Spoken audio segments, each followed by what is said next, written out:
জাতীয় সংসদে জামাতকে ছোট করার চেষ্টা করেছে বিএনপি, কিন্তু পারেনি। বিএনপি ব্যর্থ। জামাত তার অধিকার আদায় করে নিয়ে চমক দেখিয়েছে এবং এটা একটা বিরল ইতিহাস এবং অধ্যায়। এটা অত্যন্ত তাৎপর্যপূর্ণ। দর্শক, এটা বিএনপি ইচ্ছাকৃতভাবেই করেছে ছোট করতে, কিন্তু ঘটনা হয়ে গেল উল্টো। এতে আরো গুরুত্ব বেড়ে গেছে। জাতীয় সংসদ শুরু হয়েছে। নতুন স্পিকার, ডেপুটি স্পিকার নির্বাচিত হওয়ার পর তারা অধিবেশন শুরু করেছেন। নতুন স্পিকারের সভাপতিত্বে শুরু হয়েছে। শুরুতেই শোক প্রস্তাব উত্থাপন এবং তার উপর আলোচনা। এই শোক প্রস্তাবে মজার ঘটনা ঘটেছে। এতে জামাতের গুরুত্ব বেড়ে গেছে এবং সত্যিকার অর্থেই নতুন ইতিহাস। বিএনপি এখানে ব্যর্থ হয়েছে। বিএনপি অফিসিয়ালি যে তালিকা স্পিকারের হাতে দিয়েছে, সেখানে বিশিষ্ট ব্যক্তি এবং সাবেক সংসদ সদস্য, সাবেক মন্ত্রীদের মধ্যে জামাত ইসলামীর কারো নাম ছিল না, গুরুত্বপূর্ণ কারো নাম ছিল না। এটা ইচ্ছাকৃতভাবে বিএনপি করেছে। আওয়ামী লীগ এমপিদের নাম ছিল, তবে আওয়ামী লীগ শব্দটা উচ্চারণ করেন নাই। এর মানে আওয়ামী লীগ গুরুত্বহীন, আওয়ামী লীগ শেষ। আওয়ামী লীগের ভোট ব্যাংক হয় বিএনপির কাছে যাবে, নইলে জামাতের কাছে যাবে, নইলে এনসিপির কাছে, কিন্তু আওয়ামী লীগ আর নাই। জামাতকে ছোট করার চেষ্টা করা হয়েছিল, কারণ শোক প্রস্তাবে খুব স্বাভাবিক ব্যাপার। সাবেক মন্ত্রী মাওলানা মতিউর রহমান নিজামী, সাবেক মন্ত্রী আলী হাসান মুজাহিদ, সাবেক এমপি আল্লামা দেলোয়ার হোসেন সাইদির নাম থাকবে না, এটা তো হতে পারে না।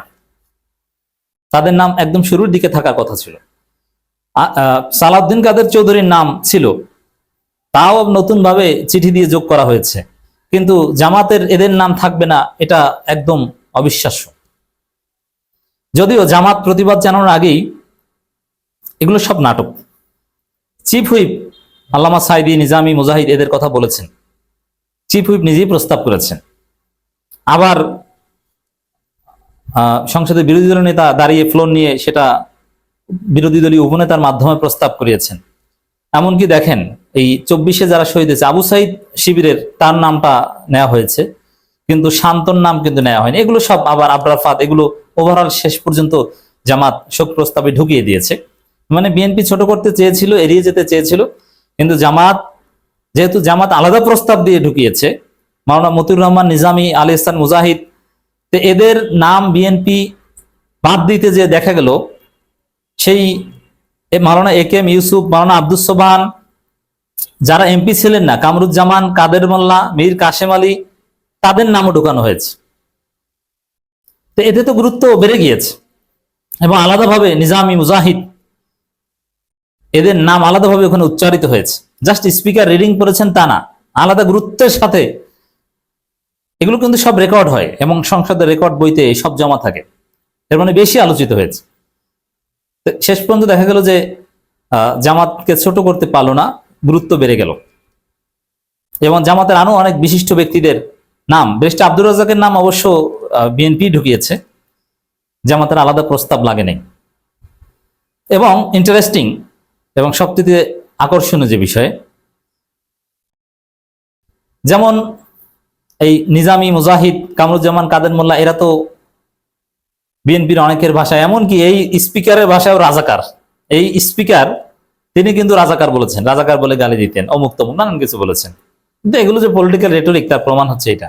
কাগজে কলমে এর কোনো ভ্যালু নেই। আজকে সেই রাজাকারদের, আজকে এই বীর মুক্তিযোদ্ধা এবং খেতাবপ্রাপ্ত মুক্তিযোদ্ধা মাননীয় স্পিকার, তিনি তাদেরকে মাননীয় বলতে বাধ্য হন। আজকে বিশিষ্ট রাজাকার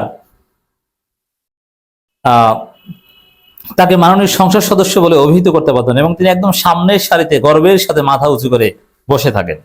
এটি মাজহারুল ইসলামের কথা বলছে। যখন আমি ভেবেছিলাম যে আওয়ামী লীগ নাই, আওয়ামী লীগের একজন থাকলেও এটা নিয়ে ভেজাল করতো সংসদে, অ্যাটলিস্ট ফজু পাগলা কিন্তু এমপি এবং এখানে আছেন। এই ফজু পাগলা হয়তো মাওলানা মতিউর রহমান নিজামী, আলী হাসান মুজাহিদ, তাদের বাসায় তো কুখ্যাত রাজাকার, তাদের নামে শোক প্রস্তাব উত্থাপন বা এগুলোতে ফজু পাগলা হয়তো বা চিৎকার চেঁচামেচি করতে পারে, ভেজাল লাগাতে পারে, আপত্তি জানাতে পারে, নোট অফ ডিসেন্ট দিতে পারে। কিন্তু না, ফজু পাগলা চুপচাপ। ফজু পাগলাকে থামিয়ে দিয়েছে কে? ওই জামাতের আইনজীবীরা ট্রাইব্যুনালে নিয়ে আগেই ডলা দিয়ে থামিয়ে দিয়েছিল ইউনূসের আমলে। ফজু পাগলা ঠান্ডা হয়ে গেছে।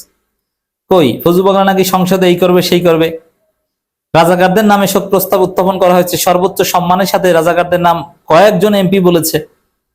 একটু ফজলু পাগলা চিৎকার করতেন, পারলেন না তো। এর মানে জামাত বিরোধী ষড়যন্ত্র ব্যর্থ। জামাত অধিকার আদায় করে নিয়েছে। জামাত তাদের শহীদ নেতাদের রাষ্ট্রীয়ভাবে সম্মানিত করতে পেরেছে, সংসদের রেকর্ড বইতে তাদেরকে যুক্ত করতে পেরেছে, এবং তাদের প্রতি জামাত শুধু সম্মান তাদের দলীয় প্ল্যাটফর্মে জানান না। আজকে মাওলানা মতিউর রহমান নিজামী, আলী হাসান মুজাহিদ, আল্লামা দেলোয়ার হোসেন সাইদি এবং যারা সাবেক এমপি ছিলেন না, এরকম কামরুজ্জামান, কাদের মোল্লা, মীর কাশেম আলীদের জাতীয় সংসদে সম্মানে ভূষিত করতে পারছেন জামাত ইসলাম। এটা একটা বিরাট অর্জন, বিরল ঘটনা। এবং শাহবাগীদের হৃদয়ে রক্তক্ষরণ। তারেক রহমান নিজে জাকাত ভিত্তিক অর্থনীতির চিন্তা করছেন, যেটা জামাতি থিওরি। শাহবাগীদের হৃদয়ে রক্তক্ষরণ। তারেক রহমান উদ্যোগে সংসদের ক্যালিগ্রাফিতে লা ইলাহা ইল্লাল্লাহ মুহাম্মাদুর রাসূলুল্লাহ যোগ করা হচ্ছে। এখন বলেন শাহবাগীরা, যেটা একটা মৌলবাদী সংসদ প্রধানমন্ত্রী তারেক রহমান করেছে। এর মানে বিএনপি জামাতের মধ্যে স্বাভাবিকভাবেই সরকারি দল বিরোধী দল হিসেবে কিছু ইখতিলাফ থাকবে, কিছু ফাড়াফাড়িও চলবে, সংসদে উত্তেজনাও হবে, কিন্তু তারপরও স্বস্তির জায়গা, আসার জায়গা যে আওয়ামী লীগ আউট, শাহবাগী আউট। তারেক রহমান ধর্মীয় মূল্যবোধ ধারণ করছেন এবং আলেম ওলামাদের যেভাবে বিরল সম্মানে ভূষিত করছেন, শাহ আহমদুল্লাহদের যেভাবে ডাকছেন, এটা তো জামাত ক্ষমতা আসলে হতো, সেটা তারেক রহমান করছেন। জামাতের কাজ তারেক রহমান করছেন। এবং এই জামাত, আমি আজকে আপ্লুত। হ্যাঁ, জুলাই সনদ, অনেক কিছু নিয়ে ইখতিলাফ আছে, বা এগুলো হবে, বা এগুলো নিয়ে উত্তেজনা আছে, রাষ্ট্রপতি কেন বাসেন, এটা আলাদা বিষয়। কিন্তু তারপরও আমরা আপ্লুত এই দৃষ্টিকোণ থেকে। এই জামাত ইসলামীকে ডিহিউম্যানাইজ করা হয়েছে, তাদেরকে বাংলাদেশে মানুষ মনে করা হয়নি, তাদেরকে থার্ড ক্লাস সিটিজেন হিসেবে ট্রিট করা হয়েছে, তাদেরকে নিষিদ্ধ করা হয়েছে। সেই জামাত ইসলামী আজকে জাতীয় সংসদে সেই জামাতের আমিরকে, যেই ডাক্তার শফিকুর রহমানকে, তিনি আমির হওয়ার পর অধিকাংশ সময় তাকে কারাগারে রাখা হয়েছে, সে আমিরকে আজকে স্পিকার, মাননীয় প্রধান বিরোধী দলীয় নেতা বলেন, এবং সেই আমিরকে মাননীয় প্রধানমন্ত্রী বিশেষভাবে নাম নিয়ে সম্মান করেন। মাননীয় চিফ হুইপ থেকে শুরু করে অন্য সবাই মাননীয় বলে ফেনা তুলেন। কি সুন্দর দৃশ্য! আল্লাহ জামাতকে কতদূর নিয়েছে।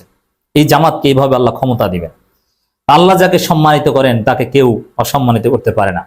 তারেক রহমানের কথাও বলবো, আমরা অনেকে তার সমালোচনা করি। হাসিনা তাকে কতটা অপদস্থ করেছে, মিডিয়ার মাধ্যমে কত গালাগালি করিয়েছে, তারপর সে তারেক রহমানকে আজকে আল্লাহ কোথায় নিয়েছেন, আল্লাহ ক্ষমতা দিয়েছেন, সম্মানিত করেছেন। তো এটা সত্যি সবকিছু, এই যে দৃশ্য, অসম্ভবকে সম্ভব করার যে দৃশ্য দেখছি, এটা পুরোটাই অবদান জুলাইয়ের। জুলাই কিন্তু সংসদে বারবার মাননীয় প্রধানমন্ত্রী থেকে শুরু করে সবাই জুলাইয়ের কথা বলছে, জুলাই শহীদদের স্মরণ করছে। ৭১, ২৪, অসাধারণ দৃশ্য। জামাত অধিকার আদায় করে দেখিয়ে দিয়েছে।